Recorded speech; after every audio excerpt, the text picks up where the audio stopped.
नमस्ते। ओम सहनाववतु सहनौ भुनक्तु सह वीर्यं करवावहै तेजस्विनावधीतमस्तु मा विद्विषावहै। ओम शांति शांति शांति। हरि ओम श्री गुरुभ्यो नमः। हरि ओम। ॐ पार्थाय प्रतिबोधितां भगवता नारायणेन स्वयं व्यासेन ग्रथिता पुराणमुनिना मध्ये महाभारतम् अद्वैतामृतवर्षिणी भगवतीमष्टादशाध्यायिनीम् अम्ब त्वामनुसन्दधामि भगवद्गीते भवद्वेषिणीम्। नमोऽस्तु ते व्यास विशालबुद्धे फुल्लारविन्दायतपत्रनेत्र येन त्वया भारततैलपूर्णः प्रज्वालितो ज्ञानमयः प्रदीप प्रपन्नपारिजाताय स्तोत्रवेत्रैकपाणये ज्ञानमुद्राय कृष्णाय गीतामृतदुहे नमः। सर्वोपनिषदो गावो दोग्धा गोपालनन्दनः पार्थो वत्सः सुधीर्भोक्ता दुग्धं गीतामृतं महत्। वसुदेवसुतं देवं कंसचाणूरमर्दनं देवकी परमानन्दं कृष्णं वन्दे जगद्गुरुं।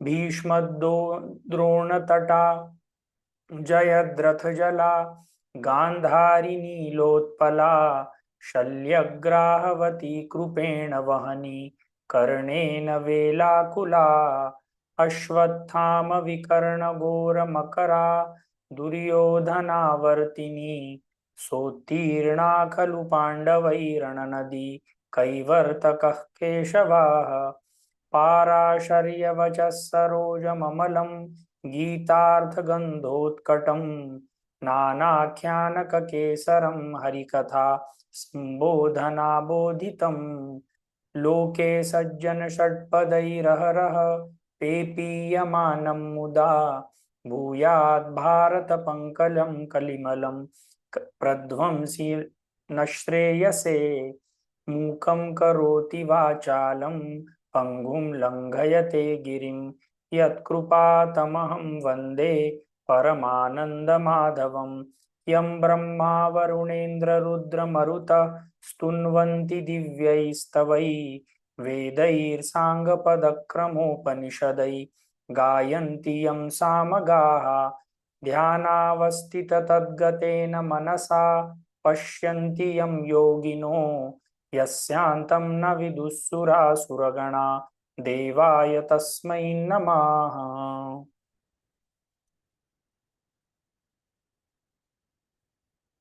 तो पिछली बार हम लोगों ने श्लोक नंबर 33 तक अध्याय 10 के किया था। इस पूरे अध्याय में भगवान श्री कृष्ण अर्जुन को अपनी विभूतियां बता रहे हैं और अलग अलग जगह पर अपनी विभूति को अर्जुन कैसे सरलता से देख सकता है, ये भगवान श्री कृष्ण अर्जुन को बताने का प्रयास कर रहे हैं। लास्ट श्लोक जो हम लोगों ने किया था वो अक्षराणाम अकारोस्मि द्वंद्वः सामासिकस्य च अहम अहमेवाक्षयः कालो धाता हम विश्वतो मुखः। भगवान श्री कृष्ण ने बोला था कि अक्षरों में यदि मुझे ढूंढना है तो मैं पहला अक्षर अ हूं, और समास में द्वंद्व समास हूं। हम लोगों ने लास्ट टाइम भी डिस्कस किया था कि जब हम राम कृष्ण बोलते हैं तो राम और कृष्ण इन दोनों के ऊपर इम्पोर्टेंस रहता है। भगवान का ऐसा कहना है कि जहां पे इक्वालिटी है वहां पे मैं हूं। अहमेवाक्षयः कालः धाता हम विश्वतोमुखः। तो सब विश्व का अधिष्ठाता मैं हूं, ये हम लोगों ने लास्ट टाइम किया था। तो अब हम श्लोक नंबर 34 पर चलते हैं और आज जहां तक हम ये 10वां अध्याय खत्म करने का प्रयास करेंगे।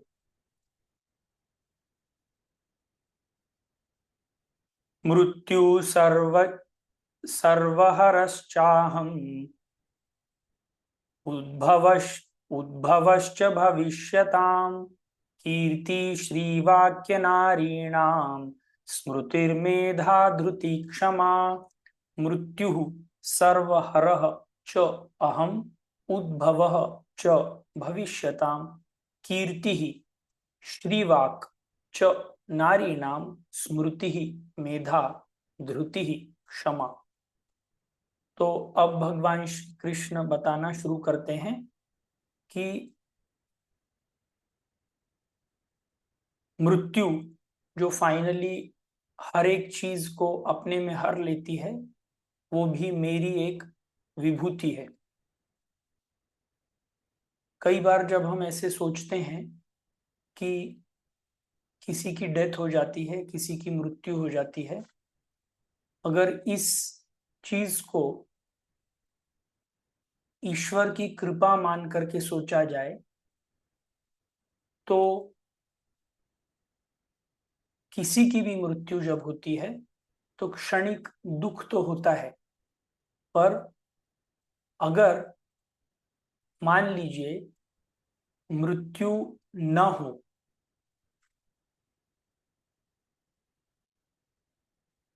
तो आपके घर में, मान लीजिए किसी की भी मृत्यु ना हो तो आपके घर में आपके दादा परदादा, उनके दादा परदादा, सब लोग अभी इस समय पर रह रहे होंगे। सब लोगों की उम्र जो है वो बहुत ज्यादा हो गई होगी। खाने के टेबल पर यदि 4 लोग बैठते हैं तो मे भी 50 लोग बैठ रहे होंगे। खाने के लिए यदि महीने का 1 किलो गेहूं लगता है तो हो सकता है 50 किलो गेहूं लगेगा। बाहर कहीं घूमने जाते हैं और अगर मृत्यु मान लीजिए गायब ही हो जाती है तो बाहर चलना फिरना घूमना बहुत मुश्किल हो जाएगा। मान लीजिए आप किसी होटल में जाते हैं या किसी बीच पर जाते हैं तो वहां पे इतनी ज्यादा पॉपुलेशन देख करके आप शायद किसी जगह बाहर जाना भी बंद कर दें। तो मृत्यु एक प्रकार से देखा जाए तो ये ईश्वर की विभूति है। अगर मृत्यु नहीं होती तो हम सबका जीवन बहुत कठिन हो जाता। तो भगवान श्री कृष्ण बोलते हैं मृत्यु सर्वहर च अहम उद्भवश्च भविष्यताम। मृत्यु के बाद जब किसी का फिर से जन्म होता है तो वो जन्म भी मेरी ही विभूति है। मृत्यु तो होती है वो सिर्फ शरीर की होती है। आत्मा जैसे एक कपड़ा चेंज करते हैं वैसे एक शरीर से दूसरे शरीर में जाते हैं। तो इसके बाद भगवान श्री कृष्ण, किसी के मन में ऐसा प्रश्न आ सकता है कि अब तक आपने सब चीजों में बताया पर नारियों के बारे में कुछ बात नहीं किया। अभी विमेन रिजर्वेशन बिल की भी बात चल रही थी। तो भगवान श्री कृष्ण इसमें बोलते हैं, हालांकि नारी नाम ये शब्द आया है पर ये स्त्रीलिंग शब्द है, इसीलिए ये नारी नाम आया है। तो भगवान श्री कृष्ण दूसरे लाइन में बोलते हैं कीर्ति श्री वाक्य नारी नाम स्मृतिर मेधा धृति क्षमा। तो नारियों में देखा जाए, या ये पूरे शब्द संस्कृत के शब्द हैं और ये सब स्त्रीलिंग शब्द हैं। तो कीर्ति, कीर्ति का मतलब फेम।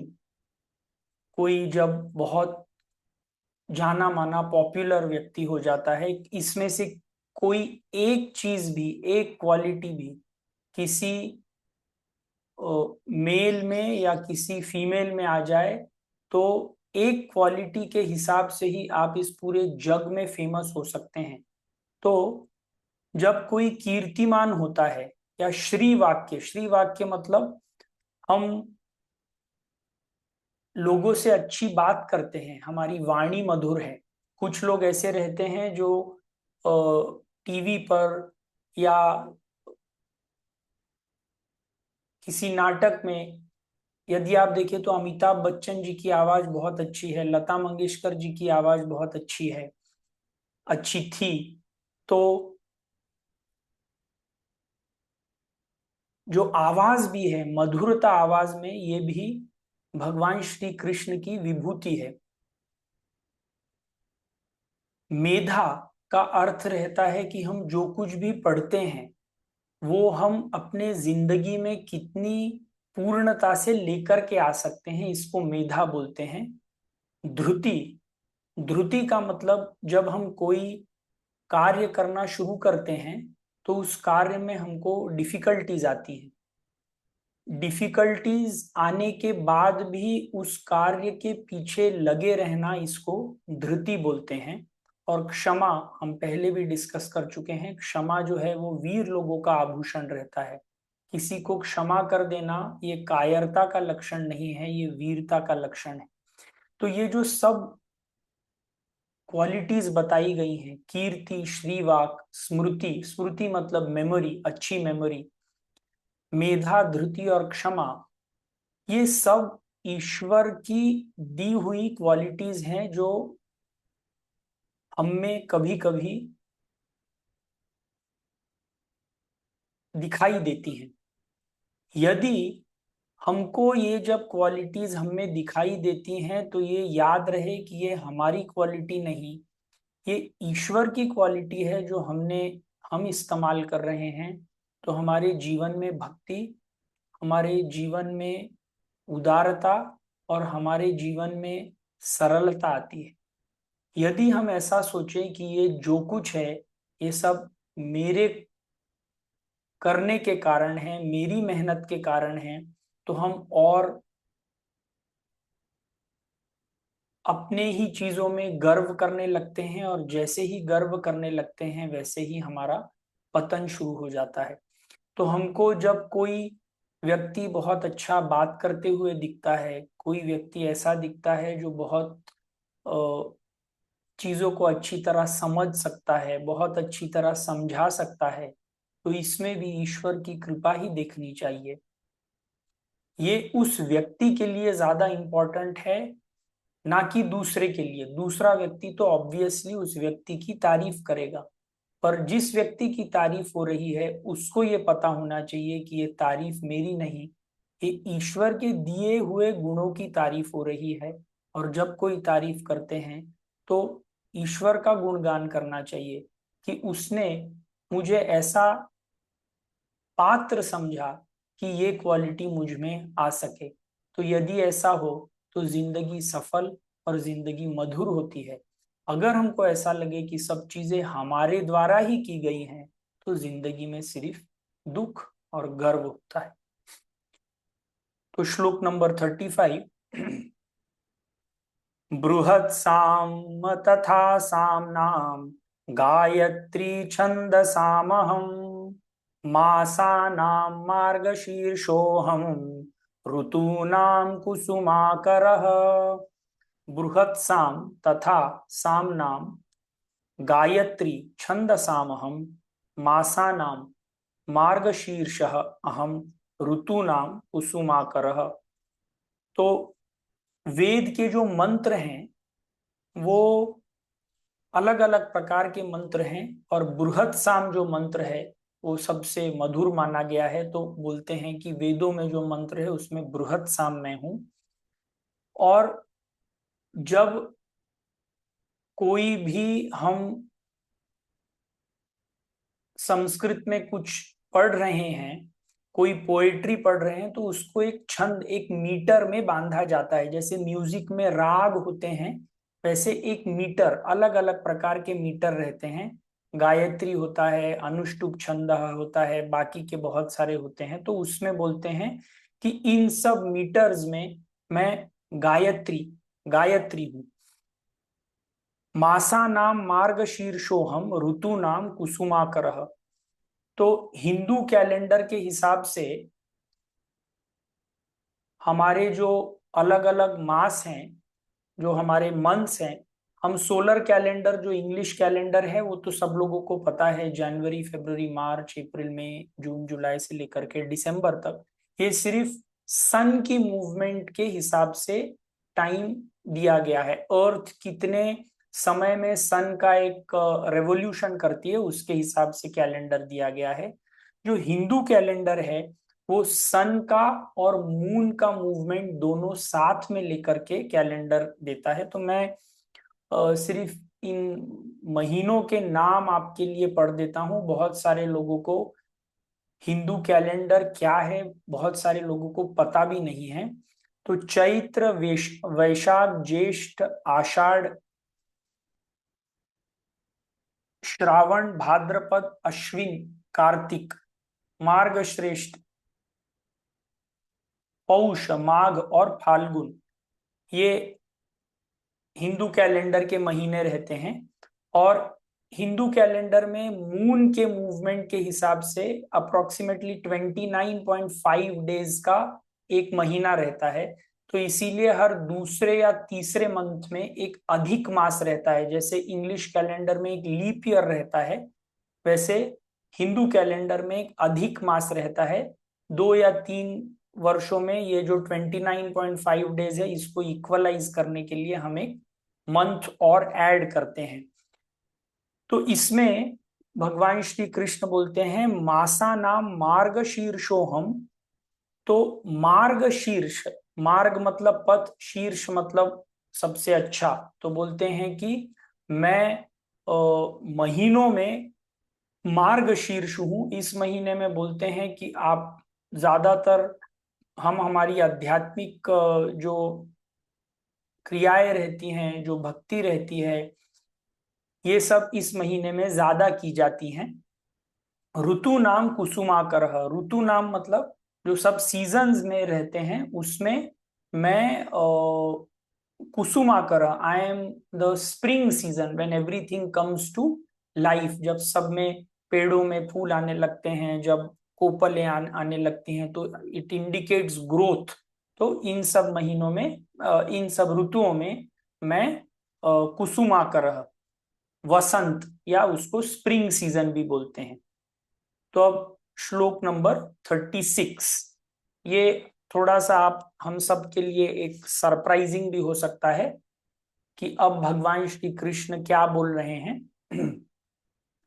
द्यूतं छलयतामस्मि तेजस्तेजस्विनाम्यहम् जयोस्मि व्यवसायोस्मि सत्वं सत्वत्ततामहम्।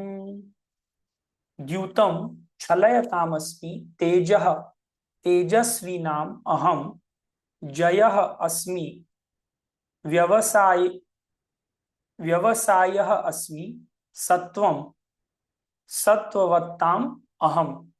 तो बहुत सरप्राइजिंग स्टेटमेंट भगवान श्री कृष्ण करते हैं कि द्यूतम छलयतामस्मि, अगर छल में मुझे देखना है, अगर छल और कपट में मुझे देखना है, तो मैं द्यूत क्रीड़ा हूं। द्यूत मतलब वो जो पांडवों ने और कौरवों के साथ जो द्यूत क्रीड़ा हुई थी, जुआ।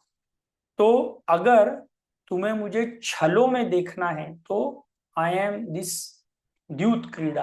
आजकल के दिनों में यदि आप इस द्यूत क्रीड़ा को देखेंगे तो जुआ खेलना,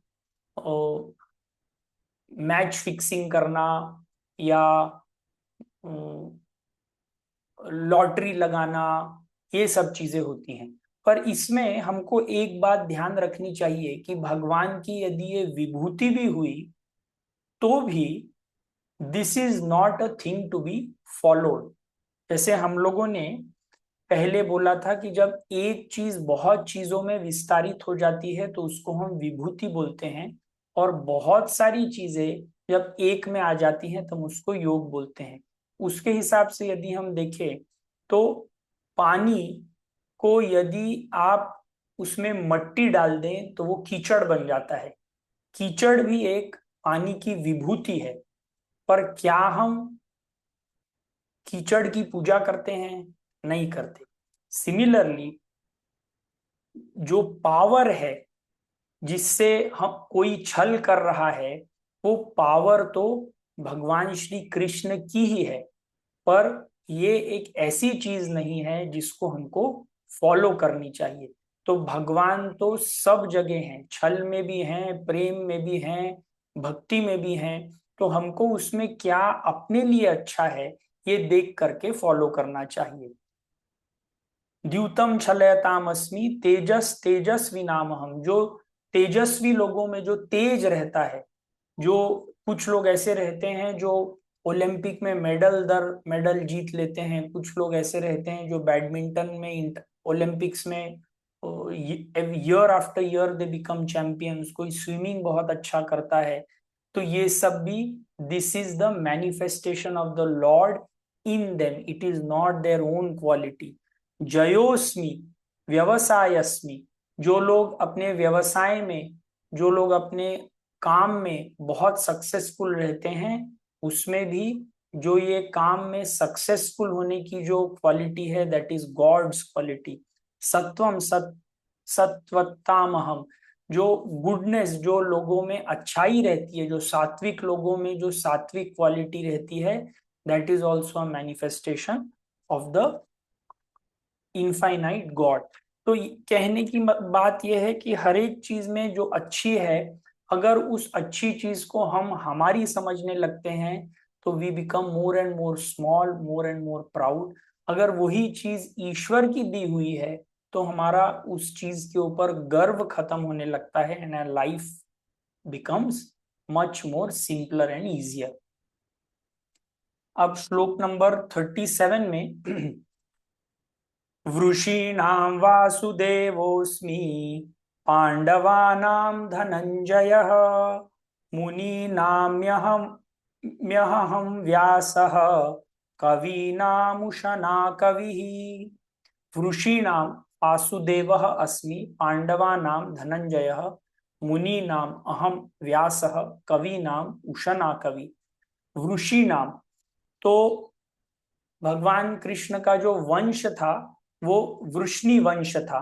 तो उसमें वो बोलते हैं इस पूरे वृष्णि वंश में यदि मुझे देखना है तो मैं वासुदेव, वासुदेव मतलब कृष्ण।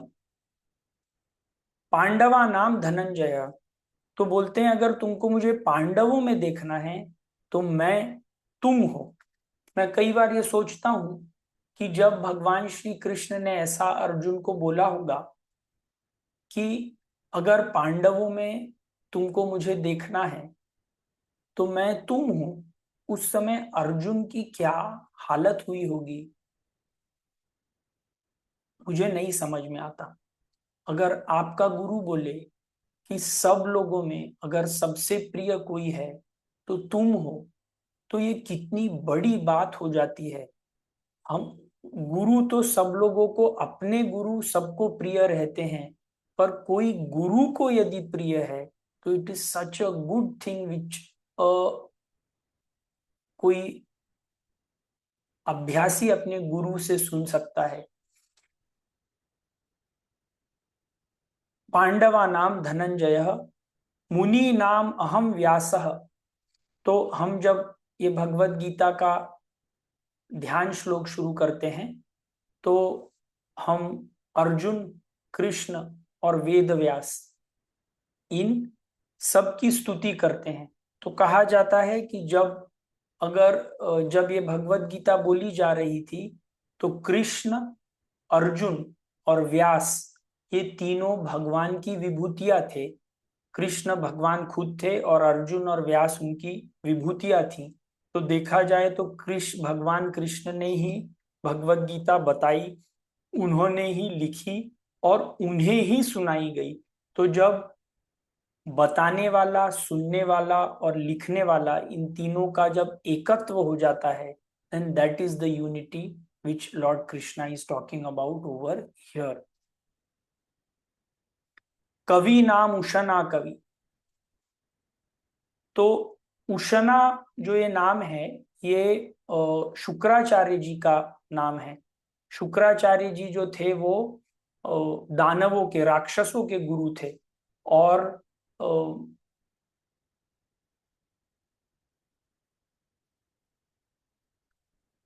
इंद्रदेव के साइड में देवों के जो गुरु थे वो बृहस्पति थे।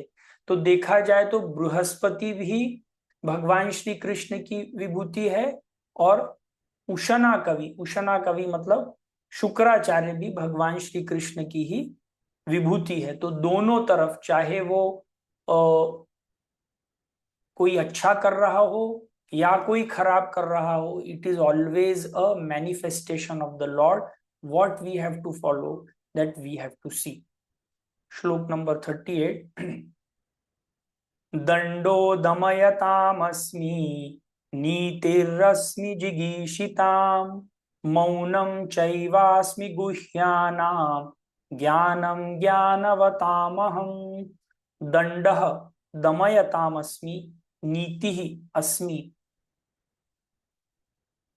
जिगीषतां मौनं च एव अस्मि गुह्यतां ज्ञानं ज्ञानवताम अहम. तो दंडः, दंडः का मतलब रहता है डिसिप्लिन. तो बोलते हैं दंडः दमयतामस्मि.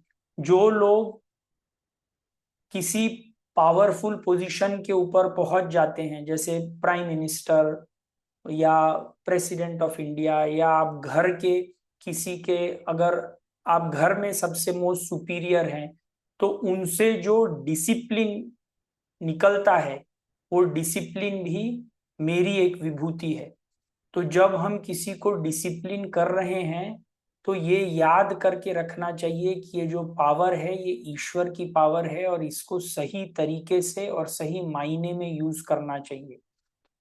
अगर फिर से अपने छोटे बेनिफिट के लिए हम ये काम करना शुरू करते हैं, तो यही पावर हमको अधोगति की तरफ लेकर के जा सकती है. नीतिर अस्मि जिगीषिताम. नीति का मतलब डिप्लोमेसी. जैसे अभी यूएसए, ईरान और इजराइल, इन तीनों का झगड़ा चल रहा है, और हर दिन हम पेपर के में पढ़ते हैं कि डोनाल्ड ट्रंप ने ऐसा बोला, नेतन्याहू जी ने ऐसा बोला, किसी और ने ऐसा बोला. ये सब पेपर के ऊपर जो बातें चल रही हैं, ये सब सुपरफिशियल बातें होती हैं. बैक चैनल से इन लोगों का कुछ कनेक्शन, इन लोगों की कुछ डील्स शुरू रहती हैं, जिससे ये लोग शांति मेंटेन करने की कोशिश कर रहे हैं. तो नीति का मतलब डिप्लोमेसी. तो जो कूटनीतिज्ञ लोग रहते हैं, जो पॉलिटिशियंस रहते हैं, उनकी ये डील्स करने की ताकत, उनकी ये शांति लाने के लिए अलग अलग प्रकार की क्वालिटीज यूज करने की ताकत भी मेरी ही ताकत है. मौनम चैवास्मि गुह्यानाम. इन सीक्रेट्स, जो सीक्रेट्स रहती हैं, जो कोई गुपित बात रहती है, उसमें जब हम कुछ बोलते नहीं हैं, कुछ चीज चल रही है, हम कोई अपना प्रोजेक्ट करना चाह रहे हैं और वो इतना सीक्रेट प्रोजेक्ट है कि हम किसी को कुछ भनक नहीं लगने देना चाहते, तो this is also manifestation of Lord Krishna. ज्ञानम ज्ञानवतामहम. जो ज्ञानवान व्यक्ति रहते हैं, उनका ज्ञान भी मेरी ही एक विभूति है.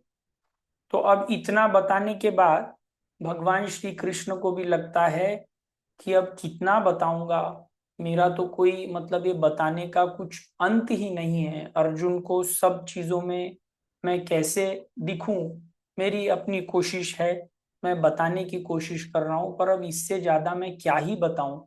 तो अब श्लोक नंबर 39 में बोलते हैं, यच्चापि सर्वभूतानां बीजं तदमर्जुन न तदस्ति विना यत्स्या अन्मया भूतं चराचरम्.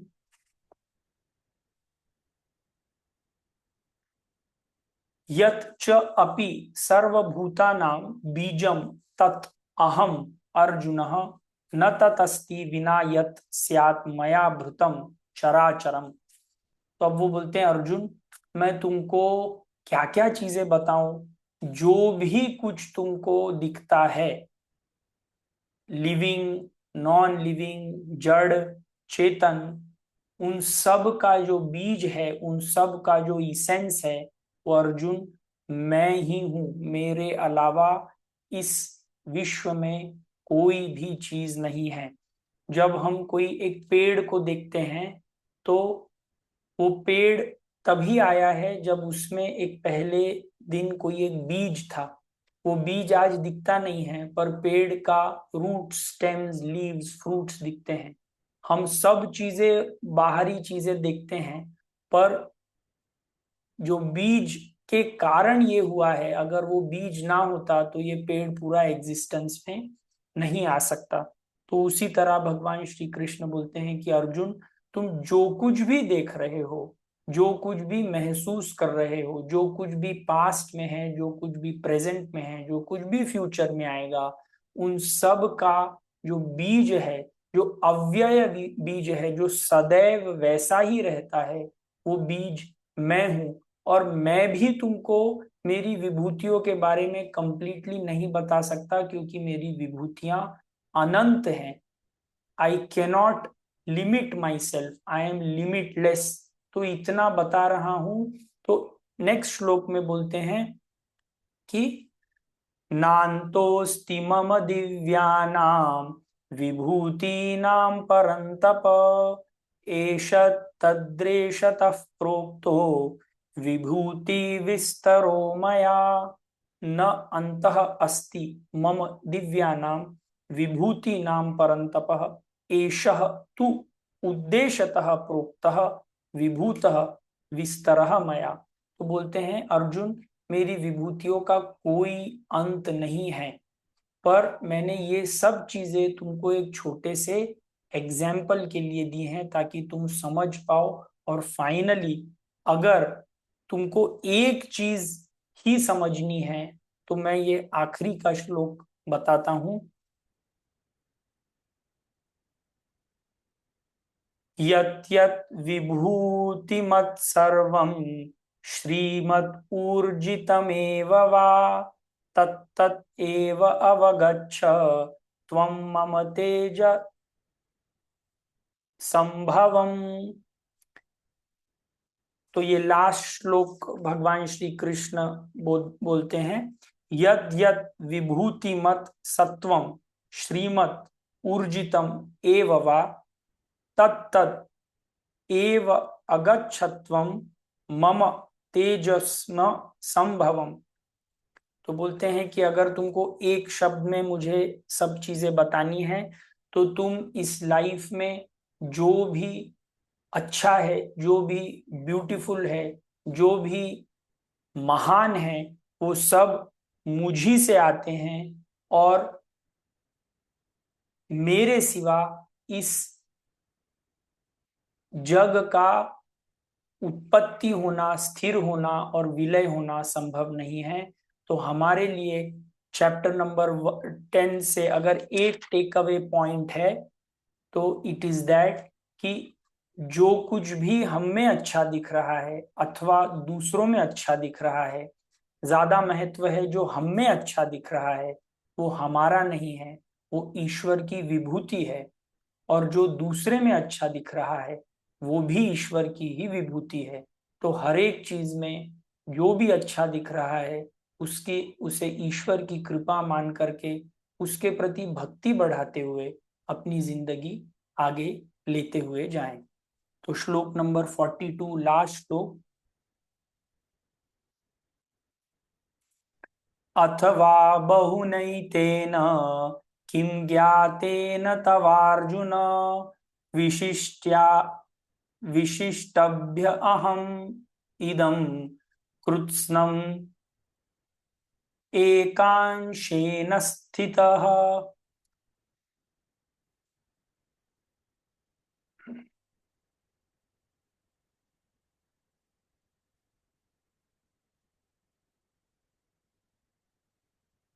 अथवा बहुनातेन किम ज्ञातेन तव अर्जुनः, विष्टभ्यम इदम कृत्स्नम एक अंशेन स्थितो जगतः। तो बोलते हैं कि मेरे सिवा इस जग में और कुछ भी व्याप्त नहीं है। और अगर तुमको जानना ही है तो ये जितने भी ब्रह्मांड हैं, जितना भी तुमको दिख रहा है, जो तुमको नहीं दिख रहा है, ये मेरे एक बहुत छोटे अंश से हुआ है। Just to give Arjun an idea कि जब भगवान बोलते हैं कि मैं अनलिमिटेड हूं, तो हमको यदि अनलिमिटेड सोचने के लिए बोला जाए तो हमारी बुद्धि इतनी छोटी है कि हम अनलिमिटेड कुछ सोच ही नहीं सकते। जैसे मैं आपको अगर बोलूं कि एक के आगे 10 लगाए 10 आप समझ सकते हैं, उसके एक और आगे 100 भी आप समझ सकते हैं, उसके एक और आगे 1000 भी समझ सकते हैं, फिर 10,000 भी समझ सकते हैं। पर अगर मान लीजिए मैंने एक के आगे 50 लगा दिए, तो आपको ये सिर्फ एक फिगर समझ में आएगा, बट ये क्या रिप्रेजेंट करता है ये समझ में नहीं आएगा। तो भगवान श्री कृष्ण बोलते हैं कि तुमको जो कुछ भी दिख रहा है वो मेरे एक बहुत छोटे पार्ट का रिप्रेजेंटेशन है, और क्योंकि जो कुछ भी है और जो कुछ भी नहीं है वो सब मैं ही हूं, तो मैं ही अपना विस्तार तुमको बता नहीं सकता। लास्ट में भगवान श्री कृष्ण हम सबको ये बताना चाहते हैं कि जो कुछ भी हम सब में अच्छा दिख रहा है वो सब कुछ उनका दिया हुआ है। जब समय आएगा तो ये सब चीजें वापस भी ली जाएंगी। ये शरीर भी हमारा खुद का नहीं है, ये भी उधारी का है। तो जब तक है इस शरीर का, इस मन का, इस बुद्धि का उस ईश्वर के गुणगान करने के लिए, उस ईश्वर की साधना करने के लिए उपयोग करें, अन्यथा इस पूरे जीवन का कोई भी अर्थ नहीं है। जीवन खत्म होने पर भी यदि हम उसी भौतिक चीजों में फंसे रहे तो इस मनुष्य जीवन की सार्थकता नहीं होगी। तो अब चैप्टर 10 खत्म करते हैं। ओम तत्सदिति श्रीमद्भगवद्गीतासु उपनिषत्सु ब्रह्म विद्याया योगशास्त्रे श्रीकृष्णार्जुन संवादे विभूति योग नाम दशमोऽध्यायः। ओम पूर्णमदः पूर्णमिदं पूर्णात् पूर्णमुदच्यते पूर्णस्य पूर्णमादाय पूर्णमेवावशिष्यते। ओम शांति शांति शांति। हरि ओम श्री गुरुभ्यो नमः। हरि ओम। अगले हफ्ते जब हम मिलेंगे तो आप इस हफ्ते में हो सके तो चैप्टर 10 रिसाइट करने का प्रयास कीजिएगा। अगले हफ्ते जो हम वीडियो देंगे वो चैप्टर 10 का रेसिटेशन रहेगा। तो अगले हफ्ते फिर से मिलेंगे। धन्यवाद।